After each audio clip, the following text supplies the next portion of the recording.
Los relatos de terror, ¿por qué le gustan tanto a la gente? ¿Cómo están construidos? ¿Cómo podemos interpretar una historia de terror y fundamentalmente cómo podemos escribir un relato de terror? Todo eso te lo explicaré en este video. Mi nombre es J.C. Sánchez, soy doctor en literatura y entrenador de escritores y voy a explicarte paso a paso la manera en cómo están estructurados estos interesantes tipos de relatos.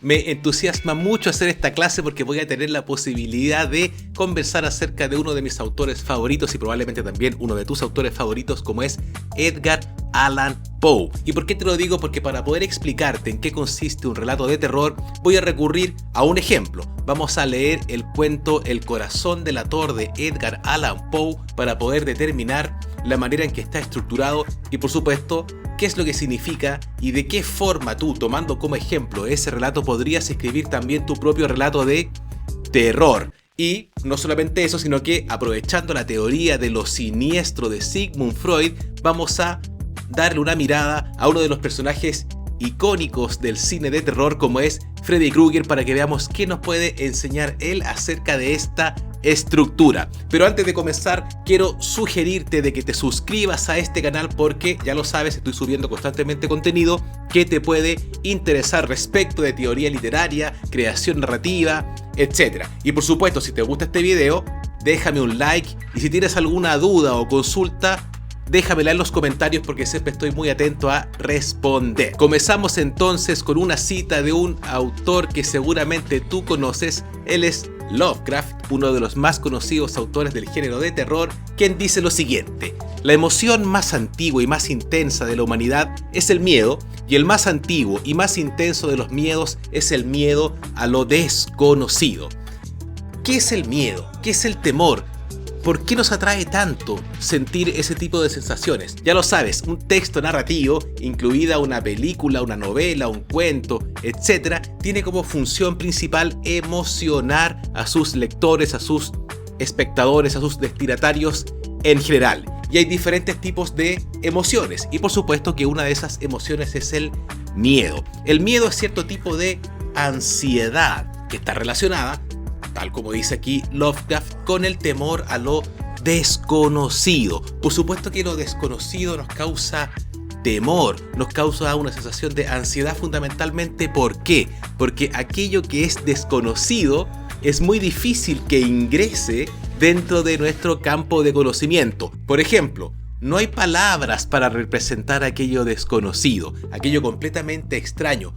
Se encuentra mucho más allá incluso de nuestro lenguaje, de nuestra razón, de nuestro poder cognitivo. Entonces es como una especie de mancha, ¿sí? No hay palabras para definir aquello desconocido, aquello monstruoso, y por eso nos causa temor. ¿Y por qué nos causa temor? Básicamente porque es algo que no encaja con nuestra cotidianidad. Es algo que no puede ingresar en el orden con el que nosotros percibimos el mundo porque se encuentra radicalmente afuera, no está incorporado, no está simbolizado todavía. Y es por eso que en la literatura de terror o en las películas de terror lo que más nos va a asustar siempre son aquellos monstruos completamente extraños, espíritus, fantasmas, por ejemplo, que básicamente tienen que ver con aquello que se encuentra mucho más allá de la razón. Pero no es solamente eso lo que nos causa temor, no es solamente lo desconocido lo que nos causa miedo, sino que, tal como dice aquí Eusebio Yasser en un interesante artículo llamado El terror en la literatura, pero ¿qué es realmente el miedo?, se pregunta Yasser. Humanistas y científicos coinciden en que el miedo surge cuando un ser humano cree, aunque no acierte a razonar, en la existencia de una posibilidad más o menos evidente de algún tipo de peligro para él. En principio, pues, cualquier tipo de fenómeno, situación, pensamiento, animal y cosa nos puede en determinado momento inspirar temor. Esta idea también se puede relacionar con la idea anterior, por supuesto que sí. Aquello que es completamente desconocido, probablemente lo consideremos un peligro. Pero no solamente las cosas desconocidas podrían significar un peligro para nosotros. Y esto ya va a depender, por supuesto, de los tipos de personas y fundamentalmente de las culturas donde se empiece a desarrollar el género. ¿Cuáles son las cosas que nos pueden causar temor? Por supuesto que a mí un gato me puede causar temor porque puede significar un peligro para mí.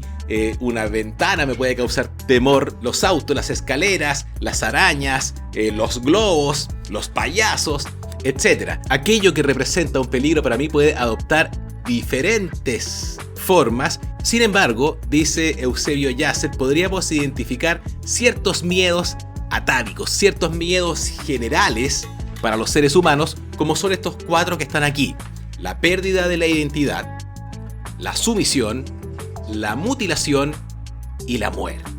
Cuando hablamos de la pérdida de la identidad, nos estamos refiriendo fundamentalmente al temor a la disolución del yo, a la disolución de todo aquello que hemos logrado construir, como por ejemplo nuestra propia imagen. Por lo tanto, nos causa muchísimo temor aquello que podría disolver nuestra propia identidad.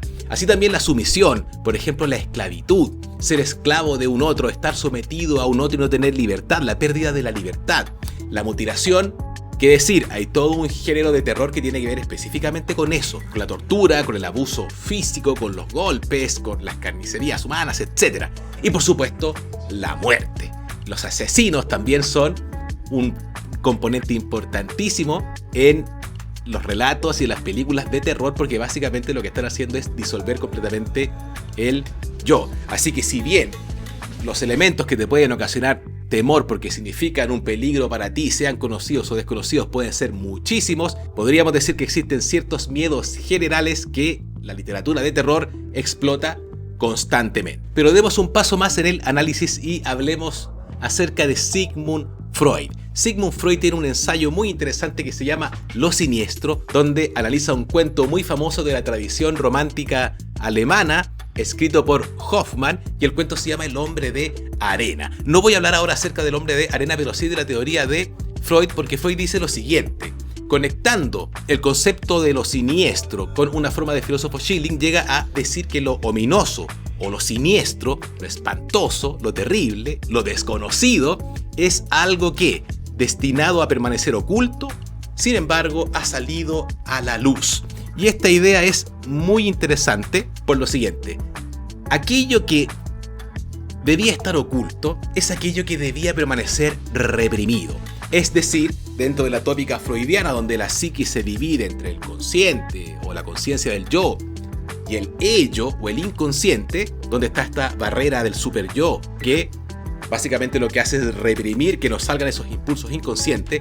Lo que está diciendo Freud es que lo siniestro es aquello que, debiendo permanecer reprimido, debiendo permanecer oculto, sin embargo sale a la luz. Por ejemplo, si lo ponemos en el caso personal, podríamos hablar acerca de una culpa, de un pecado que mantenemos oculto, que mantenemos reprimido y que por supuesto que cuando sale a la luz nos va a causar muchísimo temor, muchísimo miedo, básicamente porque ahí existe el riesgo de la disolución del yo, disolución de la propia identidad. Por ejemplo, si pensamos, según la teoría freudiana, que el yo se construye fundamentalmente en base a la represión de los impulsos inconscientes, por supuesto que cuando los impulsos inconscientes salen a flote, representan una amenaza para el yo, amenazan con disolverlo porque es algo completamente nuevo y, tal como hablábamos al principio, es algo completamente nuevo que ni siquiera tiene palabras para ser representado y por ende es una especie de mancha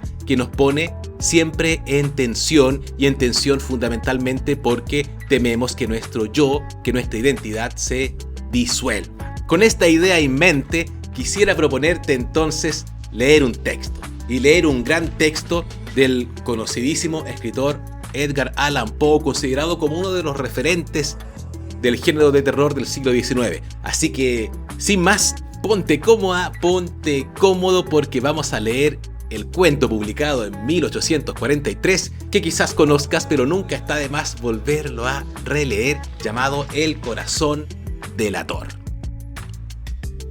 Es cierto, siempre he sido nervioso, muy nervioso, terriblemente nervioso.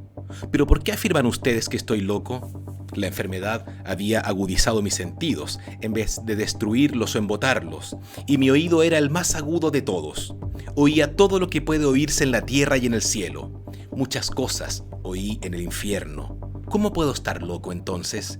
Escuchen y observen con cuánta cordura, Con cuánta tranquilidad les cuento mi historia. Me es imposible decir cómo aquella idea me entró en la cabeza por primera vez.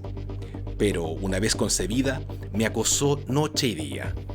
Yo no perseguía ningún propósito, ni tampoco estaba colérico. Quería mucho al viejo. Jamás me había hecho nada malo, jamás me insultó. Su dinero no me interesaba. Me parece que fue su ojo. Sí, eso fue. Tenía un ojo semejante al de un buitre, un ojo celeste y velado por una tela. Cada vez que lo clavaba en mí, se me helaba la sangre. Y así, poco a poco, muy gradualmente, me fui decidiendo a matar al viejo y librarme de aquel ojo para siempre. Presten atención ahora. Ustedes me toman por loco, pero los locos no saben nada. En cambio, si hubieran podido verme, si hubieran podido ver con qué habilidad procedí, con qué cuidado, con qué previsión, con qué disimulo me puse a la obra. Jamás fui más amable con el viejo que la semana antes de matarlo. Todas las noches, hacia las 12, hacía yo girar el picaporte de su puerta y la abría, oh, tan suavemente. Y entonces, cuando la abertura era lo bastante grande para pasar la cabeza, levantaba una linterna sorda, cerrada, completamente cerrada, de manera que no se viera ninguna luz, y tras ella pasaba la cabeza. Oh, ustedes hubieran reído al ver cuán astutamente pasaba la cabeza. La movía lentamente, muy lentamente, a fin de no perturbar el sueño del viejo. Me llevaba una hora entera introducir completamente la cabeza por la abertura de la puerta hasta verlo tendido en su cama. ¿Eh? ¿Es que un loco hubiera sido tan prudente como yo? Y entonces, cuando tenía la cabeza completamente dentro del cuarto, abría la linterna cautelosamente. ¡Oh, tan cautelosamente! Sí, cautelosamente iba abriendo la linterna, pues crujían las bisagras. La iba abriendo lo suficiente para que un solo rayo de luz cayera sobre el ojo de buitre. Y esto lo hice durante 7 largas noches. Cada noche, a las 12. Pero siempre encontré el ojo cerrado, y por eso me era imposible cumplir mi obra, porque no era el viejo quien me irritaba, sino el mal de ojo. Y por la mañana, apenas iniciado el día, entraba sin miedo en su habitación y le hablaba resueltamente, llamándole por su nombre con voz cordial y preguntándole cómo había pasado la noche. Ya ven ustedes que tendría que haber sido un viejo muy astuto para sospechar que todas las noches, justamente a las 12, iba yo a mirarle mientras dormía. Al llegar la 8ª noche, procedí con mayor cautela que de costumbre al abrir la puerta. El minutero de un reloj se mueve con más rapidez de lo que se movía mi mano. Jamás, antes de aquella noche, había sentido el alcance de mis facultades, de mi sagacidad. Apenas lograba contener mi impresión de triunfo. Pensar que estaba ahí, abriendo poco a poco la puerta, y que él ni siquiera soñaba con mis secretas intenciones o pensamientos. Me reí entre dientes ante esa idea, y quizá me oyó, porque le sentí moverse repentinamente en la cama, como si se sobresaltara. Ustedes pensarán que me eché hacia atrás, pero no.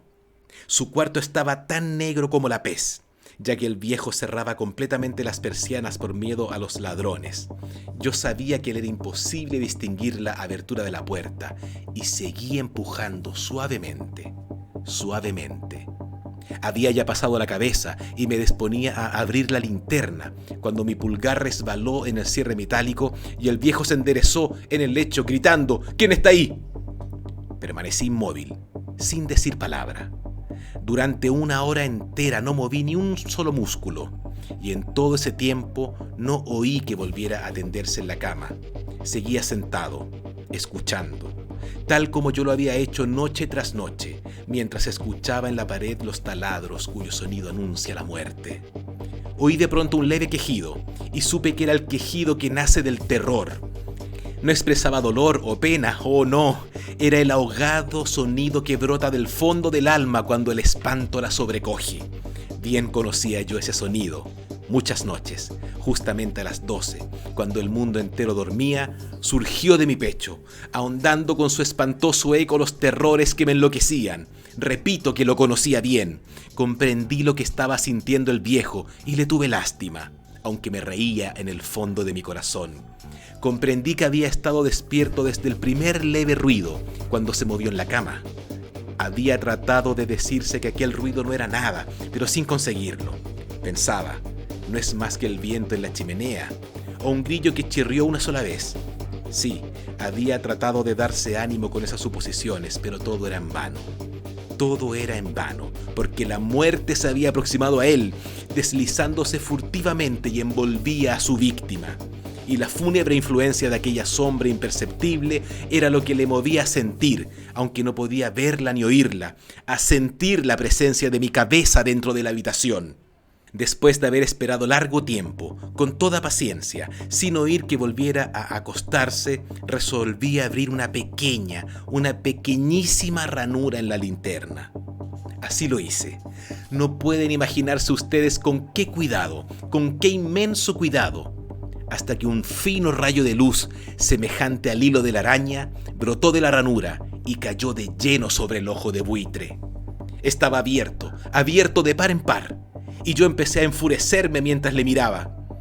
Le vi con toda claridad, de un azul apagado y con aquella horrible tela que me helaba hasta el tuétano, pero no podía ver nada de la cara o del cuerpo del viejo, pues como movido por un instinto, había orientado el haz de luz exactamente hacia el punto maldito. ¿No les he dicho ya que lo que toman erradamente por locura es solo una excesiva agudeza de los sentidos? En aquel momento llegó a mis oídos un resonar apagado y presuroso, como el que podría ser un reloj envuelto en algodón. Aquel sonido también me era familiar. Era el latir del corazón del viejo. Aumentó más mi furia, tal como el redoblar de un tambor estimula el coraje de un soldado.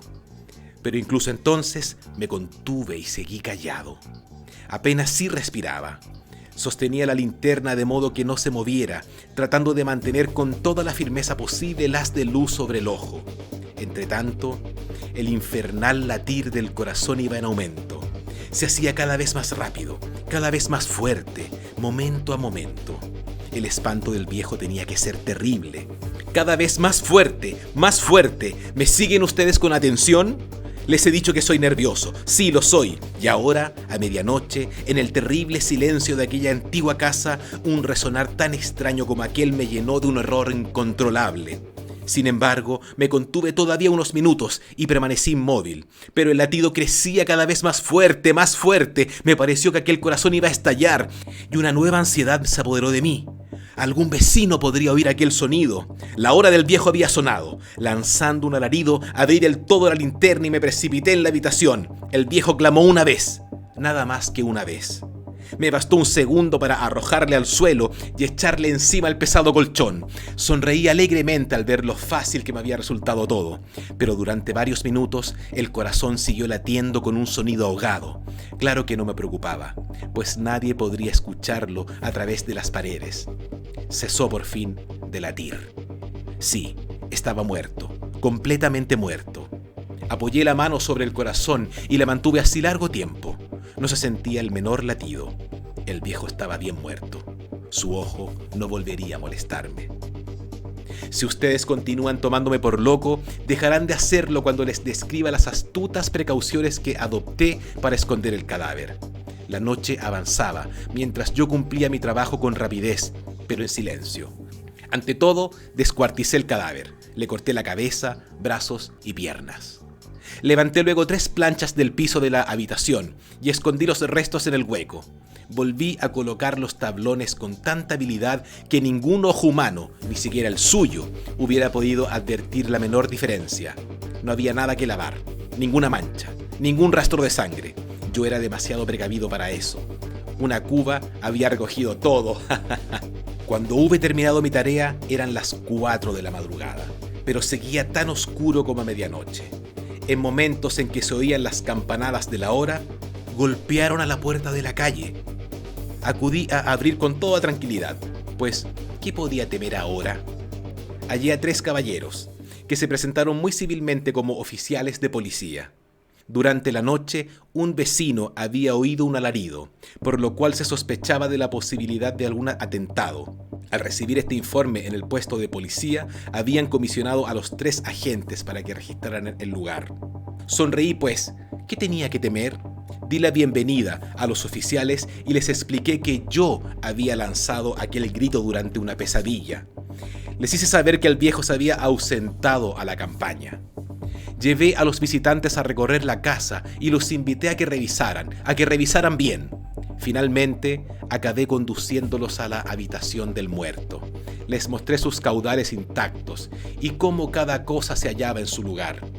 En el entusiasmo de mis confidencias, traje sillas a la habitación y pedí a los 3 caballeros que descansaran allí de su fatiga, mientras yo mismo, con la audacia de mi perfecto triunfo, colocaba mi silla en el exacto punto en el cual reposaba el cadáver de mi víctima. Los oficiales se sentían satisfechos. Mis modales los habían convencido. Por mi parte, me hallaba perfectamente cómodo. Sentáronse y hablaron de cosas comunes, mientras yo les contestaba con animación. Mas, al cabo de un rato, empecé a notar que me ponía pálido y deseé que se marcharan. Me dolía la cabeza y creía percibir un zumbido en los oídos, pero los policías continuaban sentados y charlando. El zumbido se hizo cada vez más intenso, seguía resonando y era cada vez más intenso. Hablé en voz muy alta para librarme de esa sensación, pero continuaba lo mismo y se iba haciendo cada vez más clara, hasta que, al fin, me di cuenta de que aquel sonido no se producía dentro de mis oídos. Sin duda, debí ponerme muy pálido, pero seguía hablando con creciente soltura y levantando mucho la voz. Empero, el sonido aumentaba. ¿Y qué podía hacer yo? Era un resonar apagado y presuroso, un sonido como el que podría ser un reloj envuelto en algodón. Yo jadeaba, tratando de recobrar el aliento, y sin embargo los policías no habían oído nada. Hablé con mayor rapidez, con vehemencia, pero el sonido crecía continuamente. Me puse en pie y discutí sobre insignificancias en voz muy alta y con violentas gesticulaciones, pero el sonido crecía continuamente. ¿Por qué no se iban? Anduve de un lado para otro, a grandes pasos, como si las observaciones de aquellos hombres me enfurecieran, pero el sonido crecía continuamente. ¡Oh Dios! ¿Qué podía hacer yo? Lancé espumarajos de rabia, maldije, juré, balanceando la silla sobre la cual me había sentado, raspé con ellas las tablas del piso, pero el sonido sobrepujaba todos los otros y crecía sin cesar, más alto, más alto, más alto, y entre tanto los hombres seguían charlando plácidamente y sonriendo. ¿Era posible que no oyeran? ¡Santo Dios! No, claro que oían y que sospechaban, sabían y se estaban burlando de mi horror. Sí, así lo pensé y así lo pienso hoy, pero cualquier cosa era preferible a aquella agonía, cualquier cosa sería más tolerable que aquel escarnio. No podía soportar más tiempo sus sonrisas hipócritas. Sentí que tenía que gritar o morir, y entonces, otra vez, escuchen, más fuerte, más fuerte, más fuerte, más fuerte. Basta ya de fingir, malvados, aullé. Confieso que lo maté. Levanten esos tablones, ahí, donde está latiendo su horrible corazón. Fin. Wow, es un cuento formidable de Edgar Allan Poe, sin duda un clásico. Estoy seguro de que lo has leído alguna vez y nunca está de más volver a releerlo porque está muy bien estructurado. Es un cuento perfectamente escrito y, por supuesto, muy bien traducido, porque te he leído la traducción que hizo de el cuento de Edgar Allan Poe y de los cuentos completos en realidad de Edgar Allan Poe, Julio Cortázar. No está de más precisar que es un cuento que logra construir una maravillosa curva de tensión con un clímax fantástico, pero vamos por partes para que podamos analizar este relato después de que nos hemos recobrado de la emoción que hemos sentido, de la tensión que hemos sentido con este cuento, porque me gustaría explicitarte algunas cosas. Lo primero, si volvemos a Freud y su teoría de lo siniestro como aquello que debería permanecer reprimido pero que sin embargo sale a la luz, por supuesto que este cuento de El corazón de la Tour de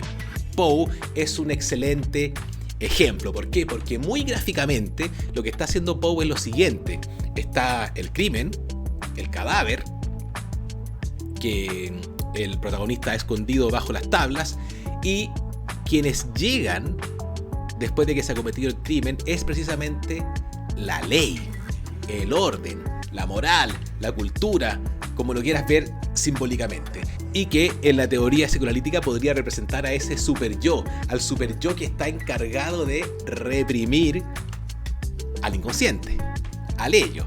¿Y qué es lo que le pasa a este personaje? ¿Por qué se vuelve loco? ¿Por qué termina confesando el crimen, básicamente porque aquello que debía permanecer oculto, sin embargo, salió a la luz. ¿Sí? No fue capaz de reprimirlo, y como no fue capaz de reprimirlo frente a la autoridad, frente a la moral, frente a la policía, frente al castigo, esto oculto, simbolizado por el latido del corazón de la víctima, termina saliendo y termina disolviendo la identidad del personaje, porque nos damos cuenta al final que se ha vuelto loco. Pero no solamente eso, porque Poe ha sido muy hábil porque ha tomado algunos puntos de presión fóbica, como lo suele llamar Stephen King, un punto de presión fóbica social de su época. ¿Y qué son los puntos de presión fóbica? Fundamentalmente algunos elementos culturales que nos inspiran temor. En este caso, el punto de presión fóbica que está considerando Poe es el mal de ojo, este ojo velado, el temor decimonónico de que existe el mal de ojo y que por supuesto un viejo con estas características en su ojo puede producir daño. Y es eso básicamente lo que exaspera a nuestro protagonista. Es esa la razón por la cual comete el crimen y no otra, y lo deja muy claramente explicitado en el mismo texto. Pero me gustaría comentarte 4 elementos estructurales fundamentales que determinó Eusebio Yasser en el artículo que te cité al principio. Primero, para que se produzca la sensación de temor o el ambiente de temor, Poe suele aislar a sus protagonistas, y es por eso que los escenarios predilectos para este tipo de historias son, por ejemplo, castillos, habitaciones y claustrofobia, ¿sí? Sin duda alguna, el corazón delator de Poe nos presenta un personaje completamente aislado, básicamente con un solo escenario, que es la habitación del viejo, y cómo él intenta penetrar en esa habitación oscura asomando la cabeza, etc. Pero es un personaje que está aislado, completamente aislado. Pero una vez que el personaje está aislado, Poe se preocupa mucho de producir la identificación del lector o de la lectora con el protagonista. ¿Y cómo lo logra? ¿Qué recurso narrativo utiliza? Fundamentalmente el monólogo interior. Todo este cuento de Poe, el corazón delator, es un extenso monólogo interior. ¿Sí? Es un personaje que le está hablando fundamentalmente al lector para contarle su historia, pero como la cuenta en primera persona y nos permite entrar en su mente, nos sentimos muy rápidamente identificados con el protagonista. En tercer lugar, plantea una doble victimización, una victimización consciente e inconsciente que se plantea como víctima, ¿sí? Él es víctima de este viejo y por ende se tiene que defender, no puede soportarlo. Y por supuesto se plantea como víctima de inmediato porque asumimos inmediatamente de que los otros lo están considerando como un loco y él propugna que no lo es. Y por supuesto que también existe una victimización inconsciente, porque todo lo que ocurre al final, con esta salida de las pulsiones y de las culpas frente a la autoridad, que terminan disolviendo su identidad completamente, tiene que ver fundamentalmente con volverlo víctima de nuevo. Y por último, la locura temporal. El consciente no puede controlar el inconsciente, y eso es fundamentalmente lo que ocurre al final.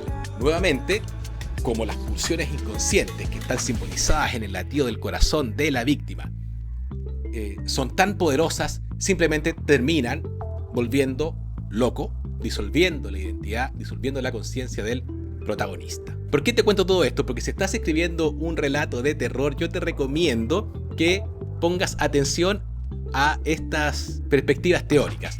Pero a este video le puse como subtítulo Poe, Freud y Freddy Krueger. ¿Qué tiene que ver Freddy Krueger en todo esto? A mí me pareció muy interesante traer a esta película a colación porque probablemente tú la conozcas, la hayas visto alguna vez. Bueno, se convirtió en una franquicia, por supuesto.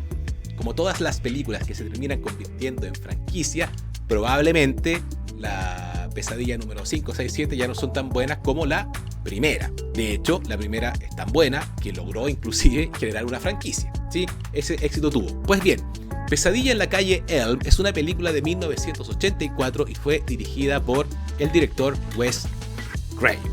Por supuesto que en esta película, si volvemos a la teoría de lo siniestro, tenemos a un personaje, Freddy Krueger, que representa muy literalmente aquello siniestro, aquello que debió haber permanecido reprimido, pero que sin embargo salió a la luz, ¿sí? Lo interesante de esta perspectiva teórica es cómo analizamos las películas de terror, considerando los aspectos culturales en las que son producidas, y por supuesto que esto también cuenta para las novelas o para los cuentos de terror. ¿Qué significa Freddy Krueger? Tenemos que partir primero haciendo una breve referencia a las películas slasher. Es un género cinematográfico surgido a principios de los 80, donde básicamente de lo que se trata es de que hay un asesino, ¿no es cierto? Y las películas se trata básicamente acerca de cómo este asesino va asesinando a un grupo de personas. Pero ¿cuáles son las características de este tipo de películas que se hicieron durante la década de los 80? Primero, tiene ciertas localizaciones características, como por ejemplo la escuela, la casa o el campamento. Y en segundo lugar, que los protagonistas son un grupo de adolescentes donde existe un consumo de drogas, donde hay sexo premarital, etc. Y por supuesto una Final Girl. Seguramente has escuchado ese concepto antes. La Final Girl es la chica que queda viva al final y que termina venciendo de alguna u otra forma al malvado, al villano. Varias cosas importantes acá. Llama mucho la atención de que siempre los protagonistas sean adolescentes. Y también llama muchísimo la atención de que estas estén ambientadas en lugares que son supuestamente seguros para la cultura estadounidense de la época. Por ejemplo, la escuela, ¿sí? Las casas, para qué decir, y el campamento. Y por supuesto que en esos lugares los jóvenes los muestran siempre o consumiendo drogas o teniendo relaciones sexuales. Y una cosa interesante es que por lo general los primeros que mueren, como una especie de castigo moral, son justamente aquellos que tienen relaciones sexuales. Por lo general la Final Girl, y hay varias de todo tipo, suelen representar, no siempre, pero por lo menos al inicio del género, a la muchacha pura y casta que no entraba en toda esa dinámica de drogas, corrupción, etc. Y por supuesto, en tercer lugar, la presencia del serial killer, el monstruo con características sobrehumanas. Ahí tenemos ejemplos: Halloween, Viernes 13, que después se convirtieron en franquicias, y Freddy Krueger. En un interesante ensayo escrito por Erika Tiburcio acerca de Pesadilla en la calle Elm, podemos identificar cuáles son los puntos de presión fóbica de la sociedad norteamericana de 1984 con los que está trabajando la película Pesadilla. Son tres. Primero, el asesino en serie, considerado por el cristianismo conservador como producto de la degeneración moral producida por movimientos como el feminismo o la lucha estudiantil, dice Erika Tiburcio, y probablemente tenga muchísima razón. Estamos en 1984 y la presencia de los asesinos seriales por la sociedad conservadora de la época eran, por supuesto, relacionados con los movimientos libertarios de ese momento, básicamente ligados a la lucha feminista y a los movimientos estudiantiles, como lo ha sido en buena parte del siglo XX, considerando que los movimientos homosexuales aún no adquirían en esa época la fuerza que tienen hoy día. Entonces el asesino en serie era concebido como una especie de castigo moral debido a esta degeneración, y no es raro entonces que en esas películas suelan morir primero aquellos personajes, en manos del asesino serial, aquellos personajes que estaban o consumiendo drogas, ¿cierto? O que eran mujeres liberales, según la sociedad de la época, que estaban mucho más conectadas con su sexualidad. En segundo lugar, el peligro en las áreas residenciales. El barrio Elm se torna peligroso por la presencia del serial killer. Y esta es la idea de los suburbios estadounidenses. Para alejarse de las grandes ciudades, donde estaba el crimen, etc., las familias de clase media se van a los suburbios, a espacios más bien residenciales que se consideran, por lo tanto, mucho más seguros. Y es por eso que siempre existía el temor de que en esos espacios residenciales penetrara la droga, penetrara la corrupción o la delincuencia. Y por supuesto que estos asesinos seriales de este tipo de películas representan aquella presencia horrorosa. Y en tercer lugar, el divorcio y la falta de autoridad parental. Los padres de la Final Girl en Pesadilla son divorciados y ninguno puede protegerla. Y la idea, el temor, la presión fóbica que está ahí es aquella presión fóbica de esta sociedad mucho más conservadora. Recordemos que estamos en 1984, de que con el divorcio, con la destrucción del matrimonio, los hijos quedan completamente desprotegidos. Y créanme que incluso hoy, en pleno siglo XXI, yo he seguido escuchando opiniones de personas que dicen que los hijos de padres separados poco menos que tienen cierta mella, cierta carencia, porque lo mejor es siempre que los hijos se desarrollen en familias bien constituidas, etc. Por suerte esa idea va cambiando porque, y esta es una opinión personal, los tipos de familia son todos válidos y el amor es el que más importa en el desarrollo de los hijos. Pero en este momento, cuando surge esta película, ese era un temor muy importante. Y por supuesto que Freddy Krueger, la figura de Freddy Krueger, logra llevar a escena todos esos temores y explotarlos, generando entonces una película que la rompió en taquilla. Y para terminar, una cita directa de este artículo de Erika Tiburcio que me pareció muy interesante. Dice lo siguiente: la amenaza de Freddy Krueger y de todo lo que representa sería la configuración fantástica de ese miedo latente en una sociedad cada vez más insegura. La posibilidad de que Freddy consiga dominar ambos mundos e imponer sus reglas es similar a la posibilidad de que las drogas, la delincuencia o el sexo pudieran acabar con la estabilidad social y moral. Ese miedo había dado como resultado la elección como presidente de Ronald Reagan, cuyo triunfo radicó en la confianza que despertaba en parte de un electorado afectado por la crisis y que veía en él un restaurador de verdadera y buena América. ¿Por qué quiero terminar con esta cita? Fundamentalmente porque lo que está haciendo aquí Erika Tiburcio, independientemente de los contenidos, es decirnos lo siguiente: que para interpretar una película o una novela de terror tenemos que fijarnos siempre en cuáles son los puntos de presión fóbica de la sociedad en la que está inserto el artista que está utilizando, y por supuesto qué significa esa utilización.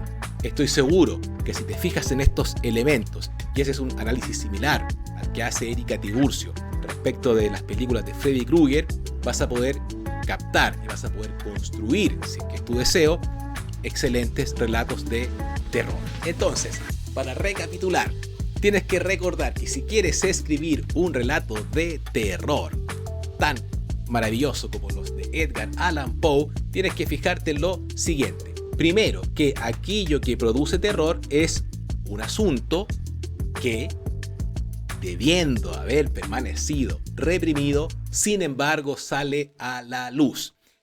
Eso es lo primero. Y que por supuesto que eso va a tener que ver directamente con lo que le está pasando a los personajes. No te olvides nunca que un relato no se trata acerca de la anécdota, de las cosas que pasan, sino que siempre se trata acerca de los personajes y de lo que a los personajes les pasa con las situaciones o con los hechos que tú estás relatando. Y por supuesto que tienes que fijarte en cuáles son los puntos de presión fóbica, como dice Stephen King, que vas a trabajar. Y esos puntos de presión fóbica están en la sociedad. Yo deseo muy sinceramente que esta exposición te haya resultado interesante y que te haya dado ciertas luces, algunas luces respecto de cómo están estructurados los relatos de terror y cómo tú puedes construir el tuyo propio. Pero por supuesto que no quiero despedirme recomendándote de nuevo que te suscribas a este canal si te interesan estos temas, para que no te pierdas la notificación de cuando yo suba nuevos videos, y por supuesto que me dejes un like y un comentario con tu opinión respecto de todo esto que hemos hablado, con alguna pregunta, duda o consulta, que siempre estoy muy atento a responder. Por mi parte, me despido. Ha sido como siempre un gusto hablar contigo y nos vemos en un próximo video. Que estés muy bien. Chao, chao.